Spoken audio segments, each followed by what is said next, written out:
खूप काही बोलू शकतो, खूप काही करू शकतो. या सगळ्या सावित्रीबाईंनी मला उभं केलं आणि त्या सावित्रीबाईच्या उपकार समजून मी माझ्या जातीचा स्वाभिमान ठेवून मला सांगायचं होतं. पण आता खूप वेळ झालेली आहे. मी यवतमाळवरून आलेली आहे. माझं नाव आहे नंदा तमन्ना इटकर. मी उच्च श्रेणी मुख्याध्यापिका म्हणून यवतमाळमध्ये कार्य करते. मला प्रत्येक गोष्ट सिस्टमॅटिक पाहिजे. माझ्या घराच्या दरवाजापासून तर माझ्या देवघरापर्यंत माझं जर काम सिस्टमॅटिक नसेल तर मला कोणतीच गोष्ट आवडत नाही. का? आपण आता सुशिक्षित झालो, समजदार झालो, आपल्याला सगळं काही समजते.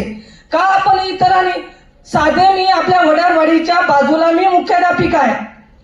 मला कोणी वडार म्हणून समजत नाही. आता इथं आल्यावर मला म्हणते बाई तुम्ही वडार आहे का? म्हटलं तुला कसं वाटते? मी वडार वाटत असेल तर वडार आहे, मराठी वाटत असेल तर मराठी आहे. तुला मी इथं कार्यक्रमासाठी आले म्हणजे मी कोणीतरी असेलच. बरं ठीक आहे. तर तिथे सरळ आपल्या वडारांना तिरस्कार करतात. वडाराच्या बाया खूप भांडतात, खूप तुच्छ गलिच्छ राहतात, असे तिरस्काराने बोलतात.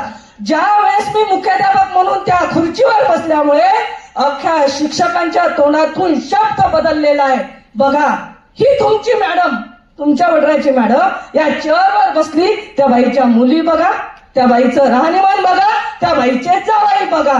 सगळे एकही आपल्या वडिलांची स्त्री येत नाही की पुरुष येत नाही. भांड करायला दुरून पाहतात, वापस जातात आणि लहान लहान चिमुकले लहान लहान बोध घेतात.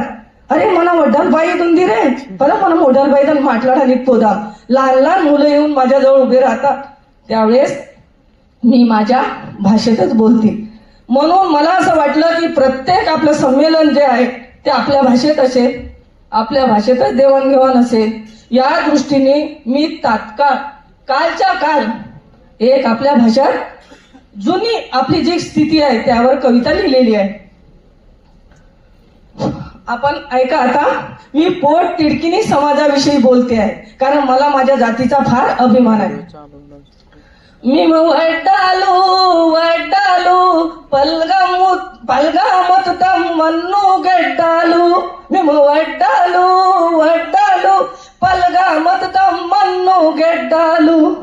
शेसु तामुराईलू तुकडालू तुकडालू भूमी गुंतालू.